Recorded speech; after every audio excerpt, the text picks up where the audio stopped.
A Embrapa desenvolve tecnologia na área da meliponicultura, que é a criação de abelhas indígenas sem ferrão. A meliponicultura é uma atividade relativamente simples e se adapta muito bem ao agronegócio familiar sustentável em terras amazônicas. A Embrapa Amazônia Oriental desenvolve técnicas de manejo para a criação racional de abelhas de espécies indígenas sem ferrão. Os resultados do sistema desenvolvido pela Embrapa demonstram que essa atividade é economicamente viável, pode estar integrada a plantios florestais e de fruteiras, além de contribuir para o aumento da produção agrícola. Você vai saber como nesta reportagem. Um barulho que para muita gente causa medo, para agricultores familiares é sinal de trabalho e renda. A meliponicultura, nome dado à criação das abelhas indígenas ou nativas sem ferrão, é uma forma de uso sustentável dos recursos naturais da Amazônia. Por meio de ações em comunidades rurais, a Embrapa Amazônia Oriental tem promovido e estimulado a criação racional das abelhas sem ferrão. Para isso, a pesquisa da Embrapa adaptou um modelo de caixa criatória. Diferente das abelhas italianas ou africanizadas, como são chamadas as abelhas trazidas da Europa para cá, as abelhas nativas não têm ferrão, o que representa mais segurança para o criador. Além disso, o mel desse tipo de abelha é um produto orgânico e raro, com aroma e sabor únicos, mais valorizado no mercado.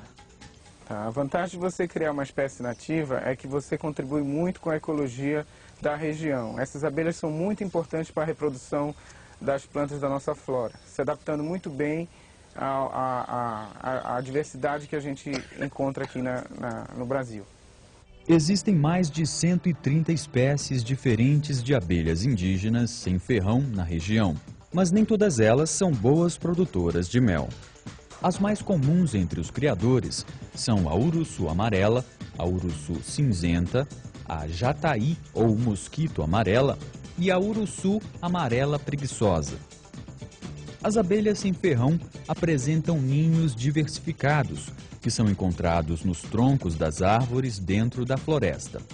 Em primeiro lugar, é importante saber a estrutura básica de um ninho natural, que estará presente também nas caixas racionais. Internamente, o ninho é construído de cera, cerume e batume, que são produzidos pelas próprias abelhas. O orifício de entrada é a porta de entrada e saída do ninho. Cada espécie faz uma entrada diferente e isso serve para a identificação delas. Os favos são, na verdade, as células de cria. É onde as abelhas colocam os ovos e se desenvolvem. A disposição das células de cria varia entre as espécies. Elas podem estar agrupadas de maneira horizontal, como cachos de uva, ou em espiral. O armazenamento do mel dentro do ninho é feito nos potes de alimento. Eles são feitos de cerume e guardam também o pólen.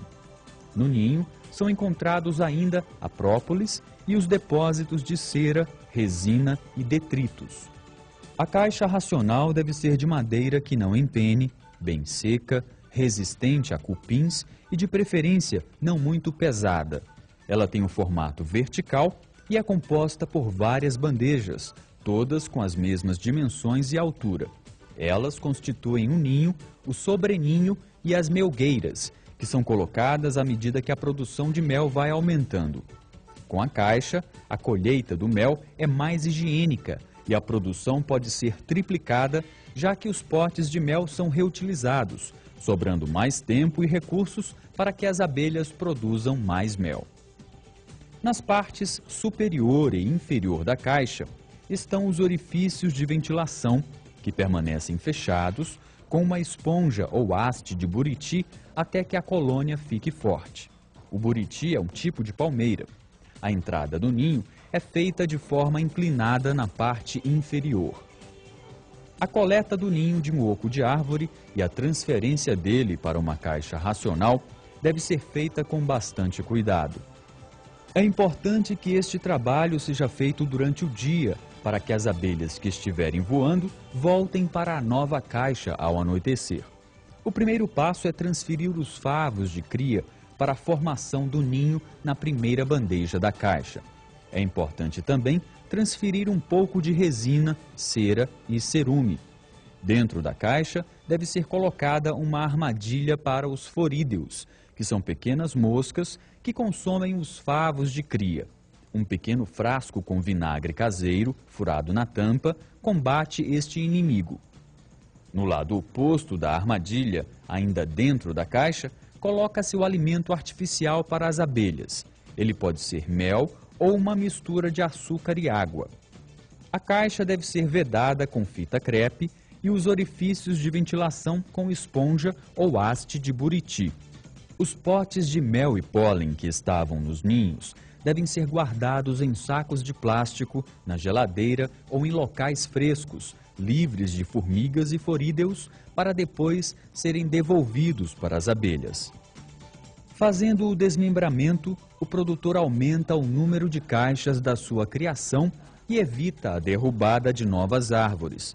Esse trabalho varia de acordo com a espécie. De uma forma geral, o desmembramento deve ser feito durante o verão. Pega-se de 3 a 4 favos de cria e transfere-se para uma nova caixa.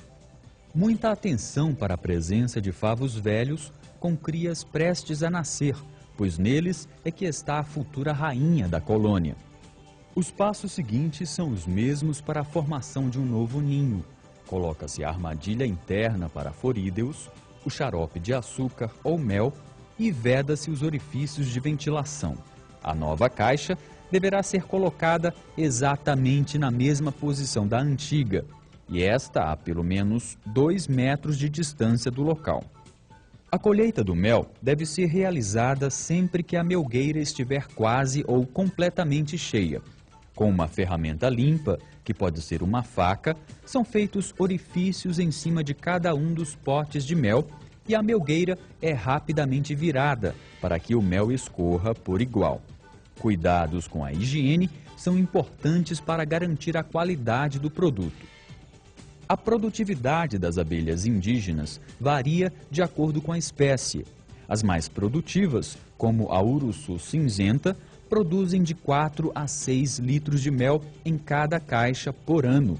Essa quantidade é inferior ao das abelhas africanizadas, mas o mel da abelha indígena é 3 vezes mais valorizado no mercado.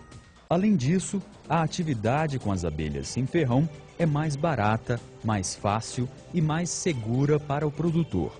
É melhor para trabalhar, é melhor para tirar o mel. Essa caixa é uma caixa leve e as minhas caixas eram porque eram compridas, dava ponilha na madeira, não ficava assim uma coisa muito boa.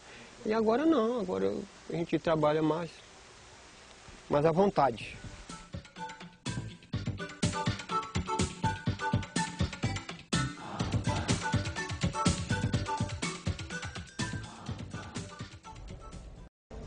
A gente se vê de novo na próxima sexta-feira. Tenha um bom dia e um agradável final de semana. Até lá!